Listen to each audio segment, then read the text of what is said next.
The Renaissance was a period in the history of Europe spanning from the 14th to the 17th centuries AD.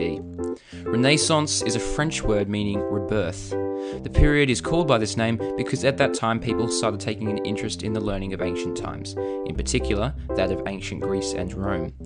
The Renaissance was seen as a rebirth of that learning. The Renaissance is often said to be the start of the modern age. As Europe shifted from the Middle Ages to the Renaissance, the daily life of the average person changed as well. People began to enjoy more luxuries, nicer clothes, finer foods, and the arts. There were more craftsmen, artisans, and merchants who developed into a middle class of people who had sufficient money to keep themselves from poverty. The typical home for a poor farmer was a one-room hut, but wealthier merchants began to live in larger and more spacious homes. These homes, while relatively luxurious, would have been damp, cold, and dark compared to today's standards. Running water was a pipe dream, and bathrooms were virtually non-existent. During the Renaissance, creative storytelling was starting to become big, with many plays and oratorios being written and acted out. The majority of people at the time couldn't read or write, but those who could would write these plays so that the illiterate could have some form of entertainment. Music was also popular throughout the Renaissance, however this music was usually improvised in contrast to today's, and was used mainly for storytelling purposes.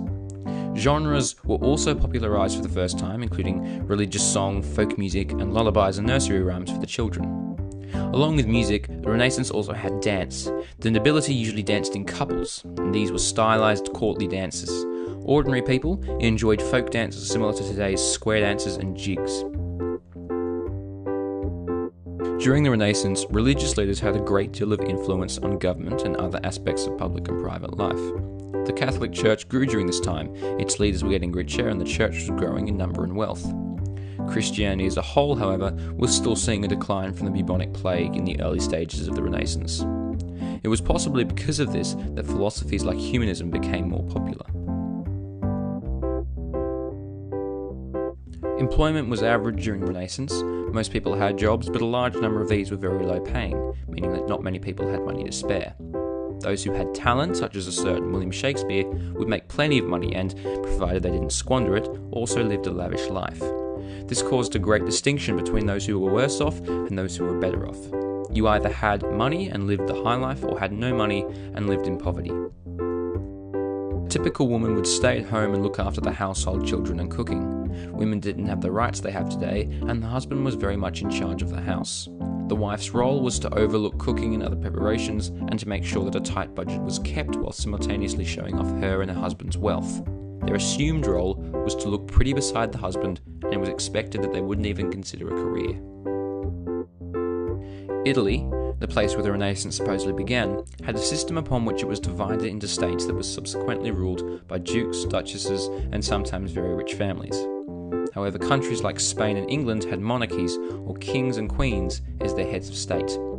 In the case of England, Queen Elizabeth ruled the country from 1558 to 1603, the time of her death. Under her rule, England received over 300 proclamations that governed their lifestyle. A pattern observed in most monarchies of this era was that the people tended to follow the example of their leader obsessively. For example, when Queen Elizabeth's teeth rotted from consuming too much sugar, her loyal subjects painted their teeth black to copy her.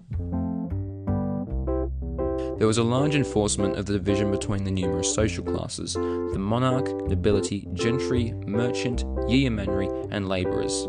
The monarch, leader of the country and their royal subjects. This class was exclusive to the royal bloodlines. The nobility. The noblemen and knights made up the nobility class, which governed England's upper class. The gentry. The gentlemen and gentlewomen made up the rest of the upper class, being defined as those who didn't have to work for a living. They were the most important class in society owing to their wealth and the numbers to which they grew. The merchant and yeomanry. The middle class of society consisted of the merchants who exploited new advances in commerce and trade, and the yeomanry who, while not poor, were always on the brink of poverty. The labourers, the artisans, masons, anyone who did their work with their hands belonged to the labourer class.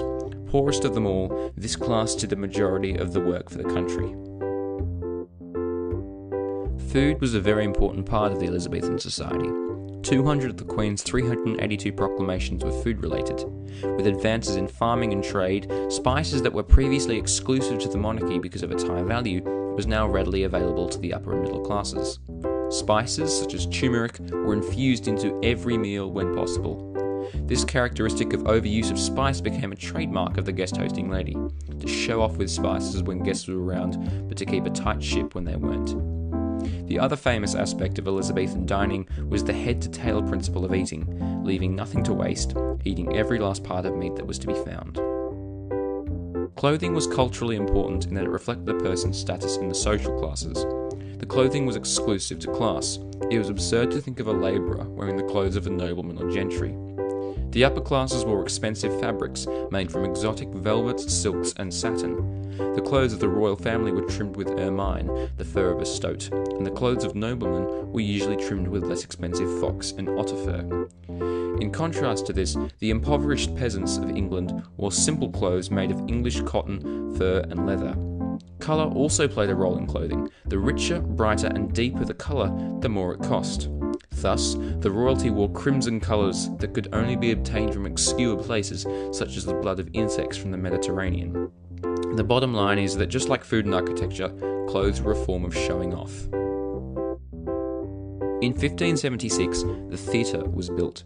This was the first theatre in England, and it was used to host plays and other events.